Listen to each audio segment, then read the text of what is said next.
What event or occurrence at work could you have only fathomed happening in the office or the like?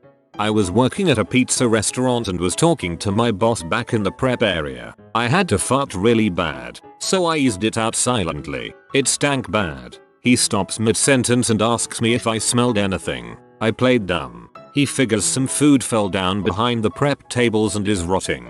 He gets down on his hands and knees and starts checking under all the tables looking for the source of the offending smell. I just walked away. Just me and another gal at the office one evening. She comes into my cubicle with a clear drinking cup with a centimeter of pee in it. Asks me if I think it looks cloudy. She's concerned her yeast infection has given her a urinary tract infection. Unless you work as a medical tech in a urine analysis lab, this is probably the most fricked up story yet. I worked at a USAF building doing computer security. One day the USAF decided bomb trucks were a threat, and to stop them from being parked next to the building they banned all parking there, in an already insanely packed lot. Of course, this left a wide open path for potential bomb trucks to take right up to the building. So to prevent that, the USAF put up a barrier that no terrorist would dare defy. Street cones. I suggested we put them on top of all of our servers to keep that hackers out. But they neither saw humor nor irony in that idea. You don't use actual cones to keep the hackers out, just install VLC. I was working as a legal assistant and my attorney boss asked me to pick him up from the dentist one day. I was annoyed and assumed he didn't want to drive after being given laughing gas. Turns out, it wasn't a regular dental appointment, but oral surgery, and he had gone under full anesthesia.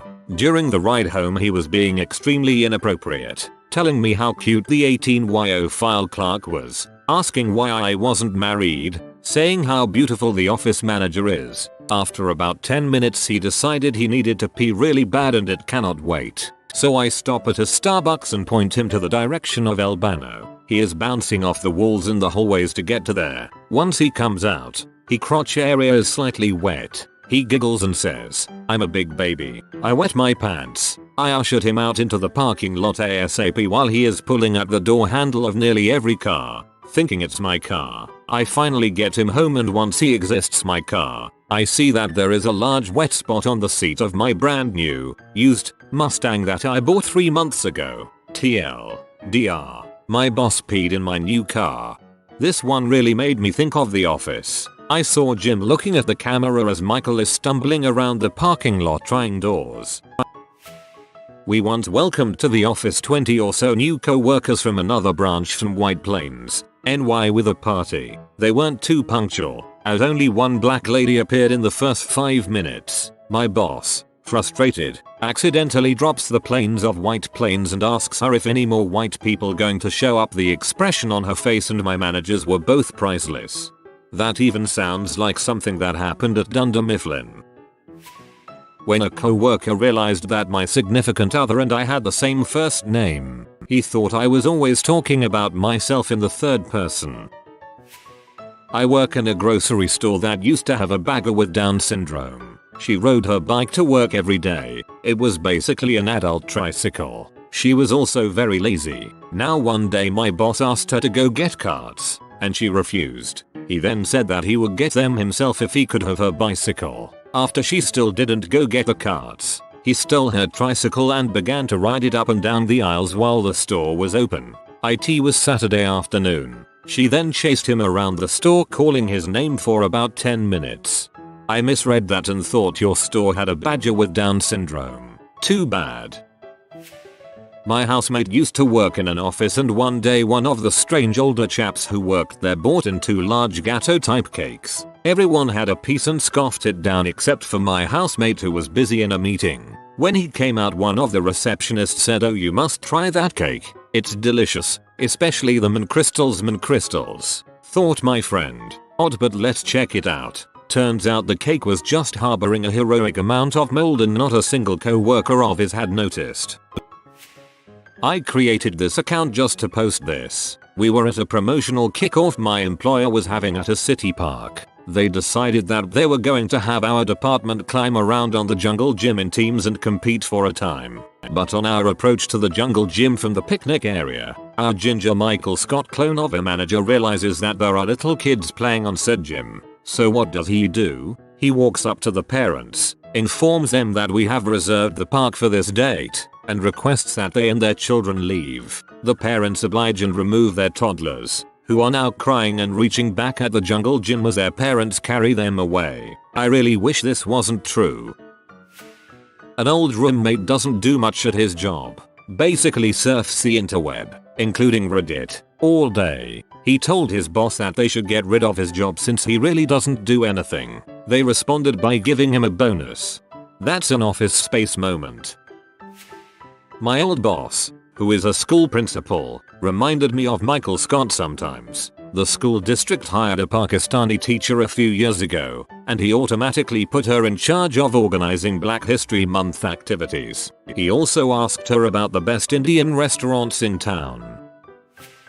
My boss is so much like Michael Scott that I can't even think of a good specific incident. Pointing out KFC deals to a black client, calling me K-Dub. I've also saved some of his quotes. On racial profiling. Why should the 82-year-old pregnant woman have to go through extra security? Me. He has really bad social anxiety. Him. What does it mean he can't get hard? Before going to the gym. So my costume tonight is that I'm a soccer player. Pele. Talking to himself. There are so many hours in the day. You can't read everything or else you'll go blind. Him. What are those things you have in your brain? Me. Cells, neurons. Him. Yeah. Cells. Him. You're telling me every time a rat reproduces it needs a mate? Me. Are you serious? Him. Well, I don't know if they lay eggs or something.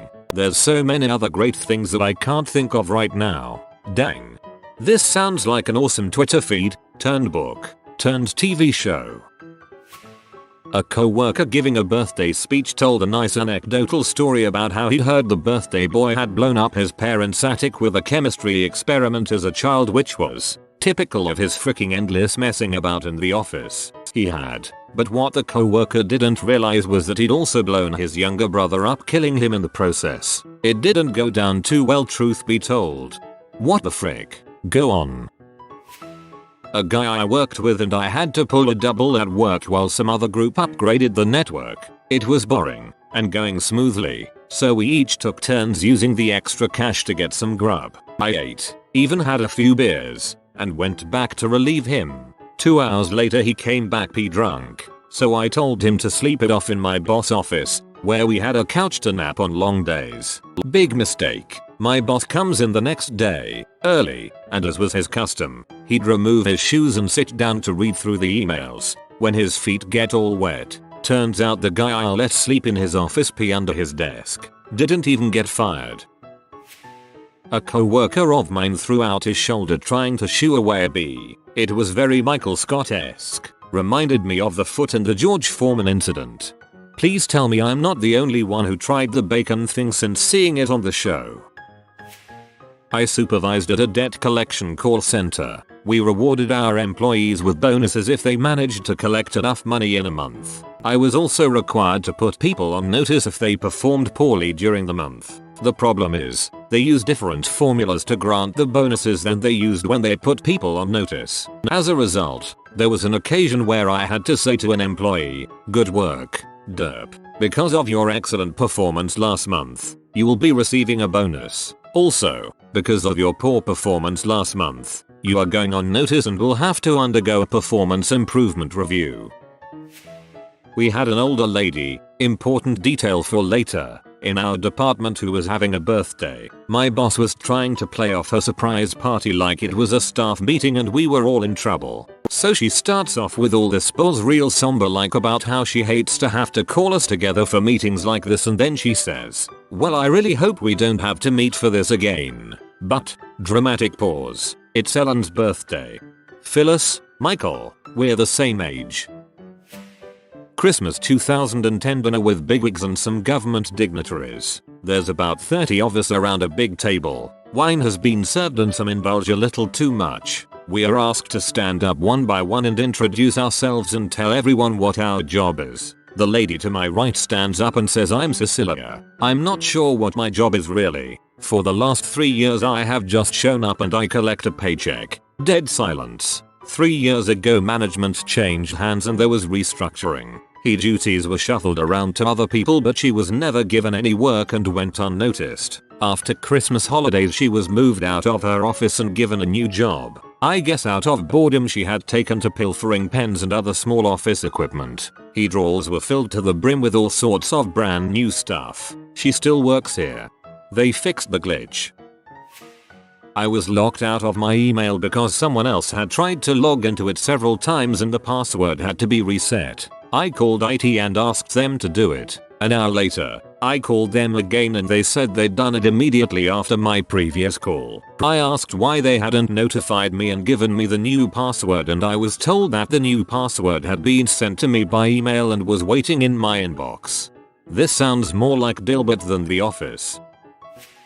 Our office Dwight is about 35. Most of our staff is under 30 with the exception of a few higher managers. So you would expect Dwight to be more mature, or at least have more social intelligence, than the others at the office. That's not the case. One day this kid at our office just got reamed out by our boss for not scanning a report correctly and sending it to a client. But our boss is pretty cool, so when we get in trouble, there is a lot of yelling and it usually ends up with, "Don't frick up again." After the yelling everyone's cool, and we can joke with our boss again, and call him an butthole or whatever, and we're friends again. No hurt feelings. After the kid gets yelled at, a few of us tell him to scan a picture of his face and his middle finger and email it to our boss as a joke. He didn't want to, so naturally we grab his shoulders and start to force him to the scanner. We're all just joking around and finally he's like, okay, just let me go." Right about this time, Dwight walks around the corner and sees us trying to force his face onto the scanner.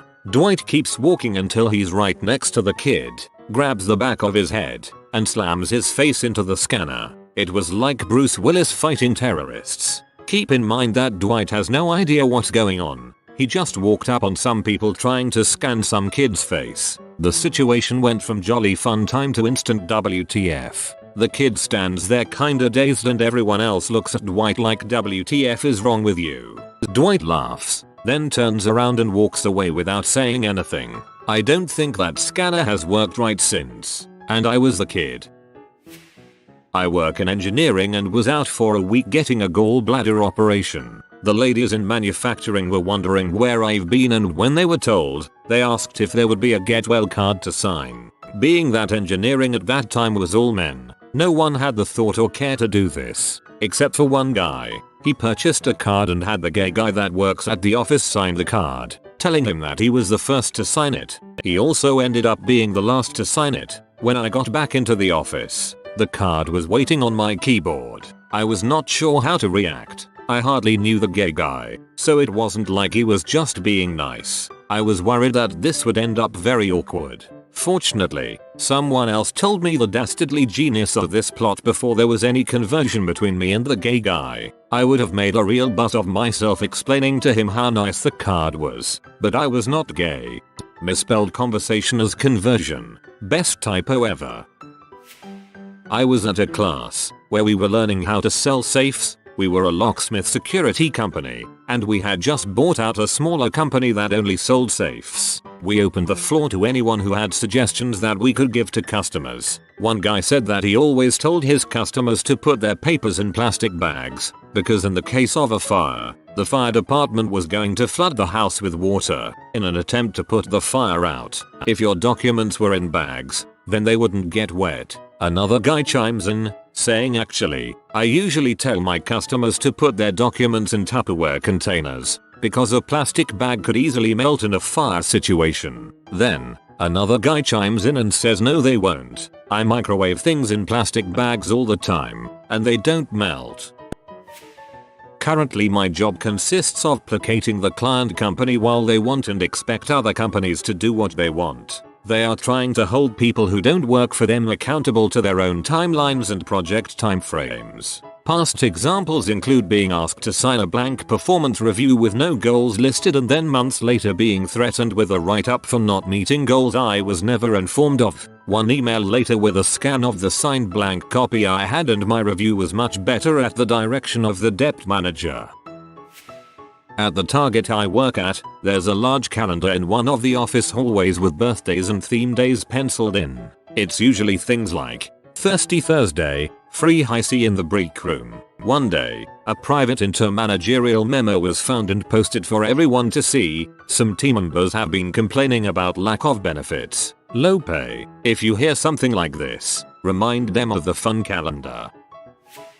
I used to work at a very Dilbert-esque insurance company. We had a VP in our office who was like 6 feet 5 inches and very clueless, but he had executive hair. He decided we needed marketing pamphlets with a picture of each of us on it and a little bio. My manager sent out an email telling us, including the VP, that on a certain day, a photographer would be in the office. So we all had to wear coats and ties. The appointed day came. We're all dressed up and in walks the VP in business casual. He looked confused and asked, "Why is everyone dressed up?" My manager reminded him that we were dressed up for his pamphlet. I, however, came to the rescue and lent him my coat for his picture. I offered it jokingly, as I am only 5 minutes and 10 seconds, but to my surprise, he took me seriously. He looked like fat guy in a little coat and the pamphlet was delayed while the publisher waited for him to get another picture done. Two guys pranking each other back and forth. Guy A goes into this little community workspace where Guy B is fond of going at break time to talk to his GF each day. He smears grease all over the phone and stakes out with a good view for the lulls. At 1 minute until break time, the president of the company is walking by and gets a page over the intercom that he has a call on line 1 or something. He stops, looks around, and goes for the greasy phone. He ended up with nasty gear grease all over his face and shirt. Dude didn't make it through the next round of budget cuts. Our company rapidly expanded from about 50 people to 1,200 in the span of a year. That meant basically that we employed anyone who applied, which led to issues with health and safety and prompted a huge training initiative. Now I'm all for training people, but when I, having worked there 3 years, had to go for training, I was gobsmacked and hugely insulted. Why? Because we had a 30-minute training session on how to use a screwdriver. A freaking screwdriver. This involved a video and a questionnaire. Not only that, but right after that there was one on how to put on and use an overall. The thing being that we were required to wear an overall at all times, and so everyone who sat through this bull's training was already wearing an overall. On the plus side though, I have something else to add to my CV with a certificate to prove it. You can imagine though that somewhere, some company was sued and lost because some douche claimed they didn't show him how to use a screwdriver. God, I hate those H&S videos. The 500-person company I was working for was being acquired by a Fortune 100 firm. A mandatory company-wide conference call was set up and a few of the mid-level managers had crowded into an office to gather around a phone and collectively hear the news. Unbeknownst to them, the mute button on said phone wasn't working, and their every sigh, expletive and cynical prediction that the merger was going to be a failure were echoed back across the entire company. My wife's co-worker is a very stupid lady, and also a Mormon. She has a daughter that is a 35-year-old virgin, who has been seeing some dude in the military via an online website. She works as a dental hygienist. The other week, they met in person for the very first time, got to know each other, and he was redeployed back to Iraq. So this lady comes into work one day, looking very tired. So everyone asks why she's so worn out. She responds that she's been in the emergency room, dealing with her daughter's horrible herpes outbreak all over her mouth, nose, and down her throat. She got herpes down her throat. My wife's co-worker was like, she must have gotten it from her job. A patient must have had mouth herpes and she caught it through the air. Slow clap. I think she got it from deep throating army guy's dong.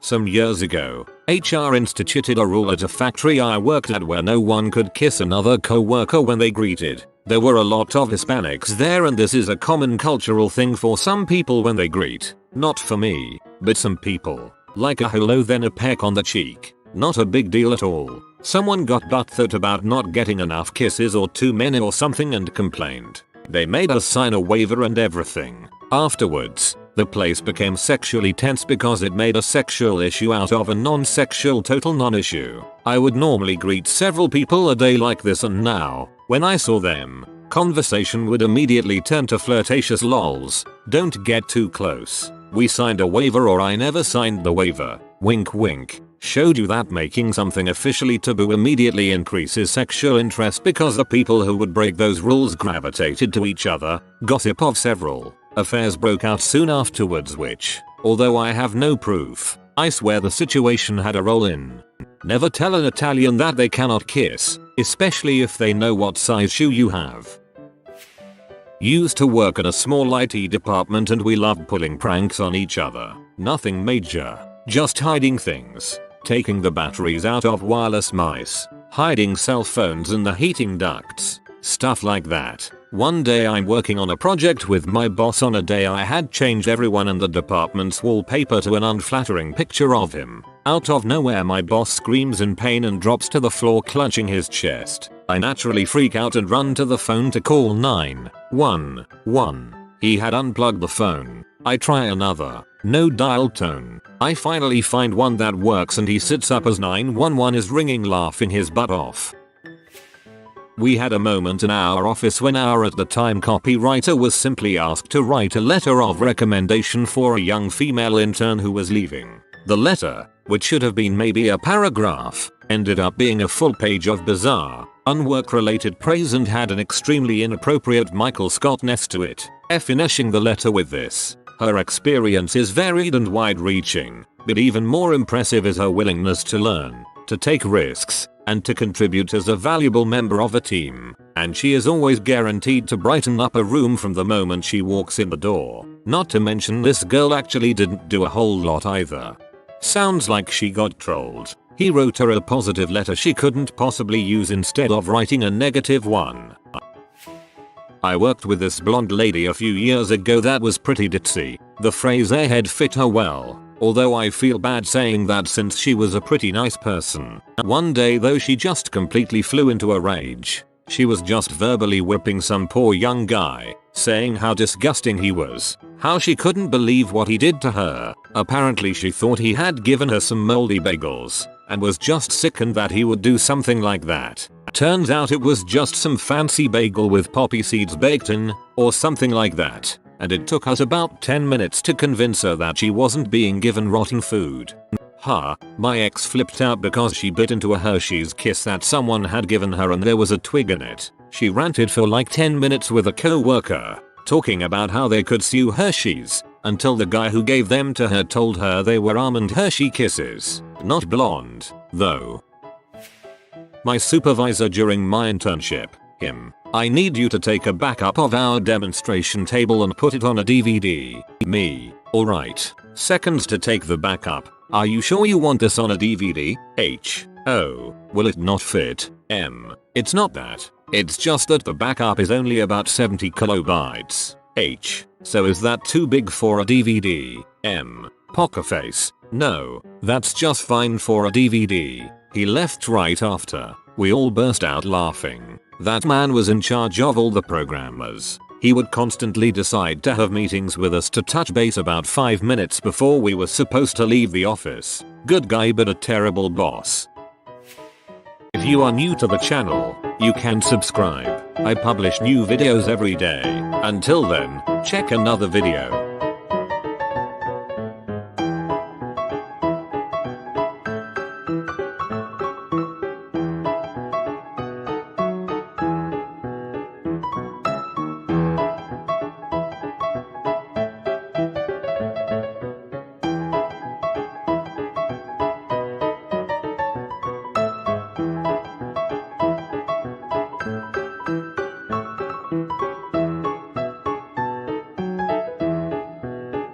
Bye for now.